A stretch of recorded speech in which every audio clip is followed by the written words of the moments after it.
Good morning বন্ধুরা, কেমন আছো তোমরা সবাই? আশা করছি তোমরা সবাই ভালো আছো আর আমিও ভালো আছি। তো অনেক দিন পর একটা লং ভিডিওতে তোমাদের অনেককে সবাইকে স্বাগত।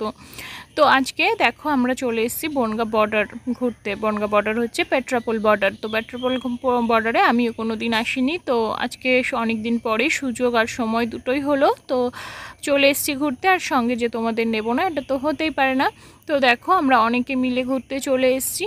এখানে আছে আমার মাসি, একটা দিদি, ভাই, দাদা, অনেকে রয়েছে।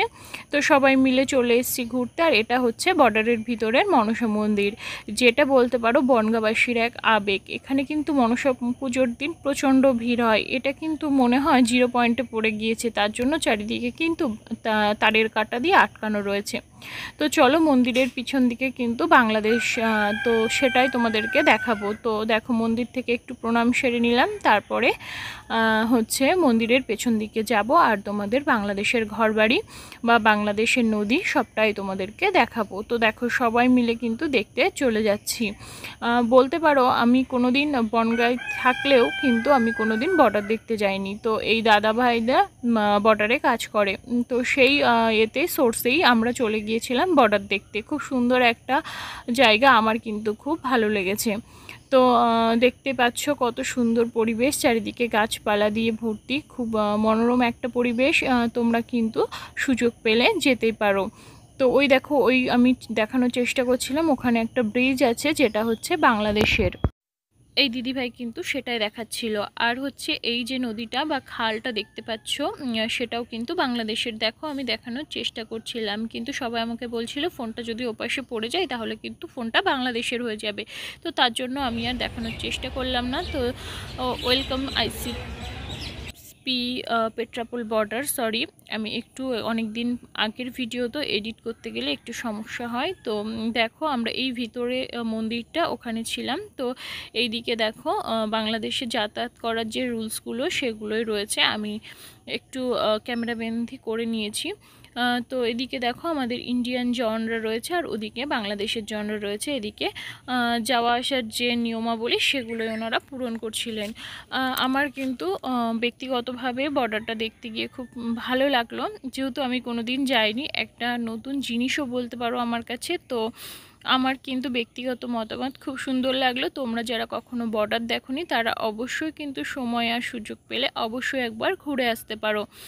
তো আমরা যেহেতু মাসির বাড়ি গিয়েছিলাম ঘুরতে, সেখানে 2-3 দিন ছিলাম একটু দরকারের জন্য। তো সেই সুযোগে কিন্তু আমরা ঘুরে নিয়েছি। আর তোমাদের সাথে ভিডিওটা শেয়ার করার জন্য ক্লিপ কিন্তু আমি কিছুটা তুলে রেখেছিলাম। যদিও ভিডিওটা আমি অনেক পরে দিচ্ছি, অনেক লেটে দিচ্ছি, তবুও কিন্তু তোমরা ভিডিওটা দেখতে পাচ্ছ। এখানে কিন্তু ইনাগ্রেশন যে কাজটা হয় সেটাই হয়তো হচ্ছে মিগ্রেশন যেটা হয়।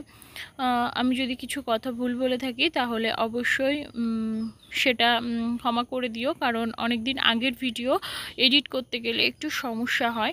তো দেখতে পাচ্ছ ওই দিকে বাংলাদেশের এরিয়া আর এদিকে কিন্তু ইন্ডিয়ার এরিয়া। এখানটায় আসলে না আমার আর তোমার পার্থক্যটা ভালোভাবে বোঝা যায়। তুমি যদি ভুল করে একবার ওপাশে চলে যাও তুমি কিন্তু বাংলাদেশের আওতায় পড়ে যাবে, আর তুমি যদি ভুল করে একটু এপাশে চলে আসো তাহলে কিন্তু তুমি ইন্ডিয়ার আওতায় পড়ে যাবে। এই যে রাস্তাটা সোজা চলে যাচ্ছে আমাদের বাড়িতে, মানে 1 নম্বর গেটের ওখানে।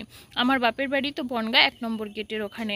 আর হচ্ছে দেখো, চারিদিকটা একটু ঘুরিয়ে দেখানোর চেষ্টা করছিলাম। খুব সুন্দর জায়গা, দেখতে পাচ্ছ ওই পাশে বাংলাদেশের পতাকা, ওটা হচ্ছে বাংলাদেশ। আর এই দিকে যে ইন্ডিয়ার পতাকা ছবি দেওয়া সেটা হচ্ছে ইন্ডিয়া। দেখো, এই গাড়িটা কিন্তু বাংলাদেশ থেকে ইন্ডিয়ায় আসছিল। কি এক অপূর্ব দৃশ্য জানো না। এখানে আসলে না মানে নিজের দেশের প্রতি একটা মানে মায়াটা একটু যেন বেশি বেড়ে যায়। আর এটা দেখো বনগাঁ মতিগঞ্জে। তোমরা হয়তো হট করে দেখে ভাবতে পারো যে এটা হয়তো কোনো বাইরের দেশ, না গো, এটা আমাদের বনগাঁয় অবস্থিত মতিগঞ্জে। বনগাঁ পৌরসভাকে অনেকটা ধন্যবাদ আমাদেরকে এত সুন্দর একটা জিনিস উপহার দেওয়ার জন্য। তো বনগাঁ পৌরসভার কাছে আমরা সারা জীবনই কৃতজ্ঞ। তারা আমাদেরকে সারা জীবনই ছোট্ট ছোট্ট করে অনেক সুন্দর সুন্দর জিনিস উপহার দিয়েছে। তো এইটা কিন্তু বনগাঁবাসীর কাছে একটা গর্ব বা ঐতিহ্য বলতে পারো। খুব সুন্দর লাগে জানো তো জায়গাটা। আমার বেসিক্যালি খুব সুন্দর লাগে। সন্ধ্যার পরে তুমি এই জায়গাটা গেলে আরও মায়াবী দেখতে পাবে। এই যে দেখতে পাচ্ছ ওই সামনে হলুদ রঙের বিল্ডিংয়ের ওই দিকে হচ্ছে মাসির বাড়ি, আর বাদিকে যে সবুজ কালারের বিল্ডিংটা একটু দেখতে পাচ্ছ ওই দিকটাই হচ্ছে আমার বাপের বাড়ি। রাস্তাটা, এই রোডটা খুব মায়াবী আমার মনে